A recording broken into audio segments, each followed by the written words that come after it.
Good afternoon to one and all present over here, respected jury members and all my fellow mates. I know that it's a long day here, but I request your attention and patience for a few moments. As you can all see, next.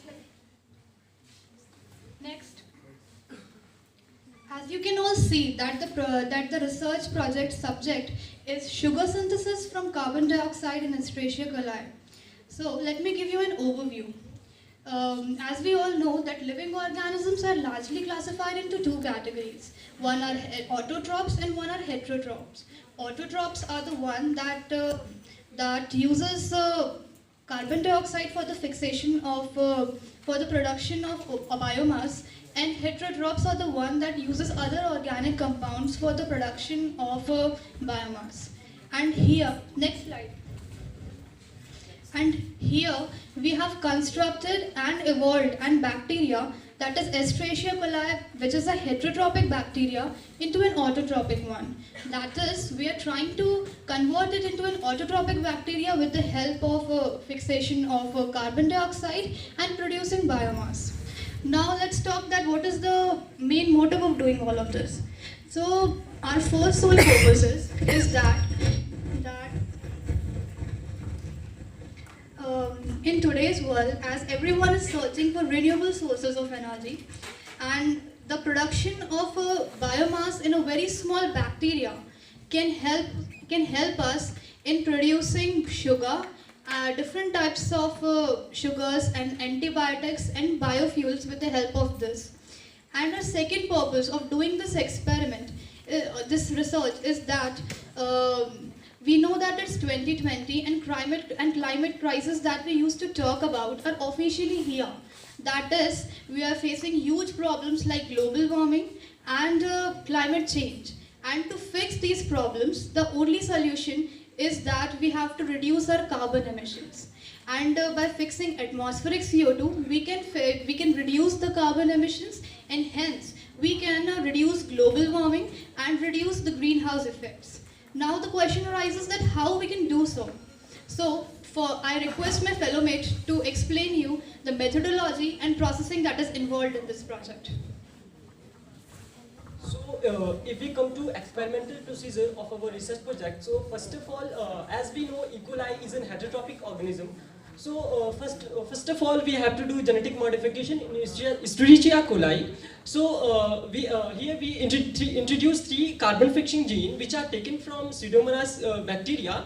And these three genes are encodes for three carbon fixing enzymes. These three enzymes are Rubisco, PRK, and carbonic hydrase. And these three genes are introduced in the E. coli with the help of PZA11 expression vector. And here we introduce these genes and further demonstrate the recombinant expression of these three genes in Escherichia coli. And after that, after the genetic modification, we have to grow this bacteria in M911 media. And here, for the selection of desired strain of Escherichia coli through chemostat. So, as chemostat-based laboratory evolution was conducted in the four independent experiment, once growth was observed, we have supplement this M9 minimal media with 34 gram of chloramphenicol and 25 milligram of xylose and about 5 gram of sodium pyruvate.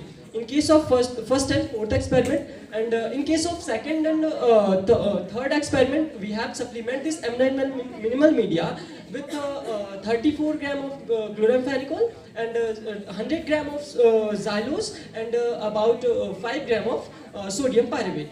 And here gas inflow composition was about 25% carbon dioxide and about 5% oxygen and about 70% nitrogen. And here temperature was maintained 37 degrees Celsius. And after that we have to perform isotopic labeling experiment for the demonstration of sugar or a biomass synthesized from CO2. And after all, we have to do whole genome sequencing of Escherichia coli for the demonstration of genetic modification occurred in E. coli. So that is all about our experimental procedure of research project. And finally, I would like to call my research fellow mate to tell us about what are the findings of our research project. So the basic outcome of our research project are continuous evolution in chemostat in Ribisco expressing cell leads to carbon fixation from the CO2. Mass spectrometry reveals that CO2 is the sole source of carbon that helps in the sugar synthesis in the evolved cell. Metabolic cutoff in gluconeogenesis allows for the decoupling of energy harvesting in the E. coli. And the last one is heterologous expression of CVB cycle components are not sufficient to sustain the hemi-autotrophic growth. At the conclusion, our project helped in the carbon fixation from the atmosphere and also reducing global warming from it. So it is eco-friendly and our project gives a huge contribution towards the society. Thank you.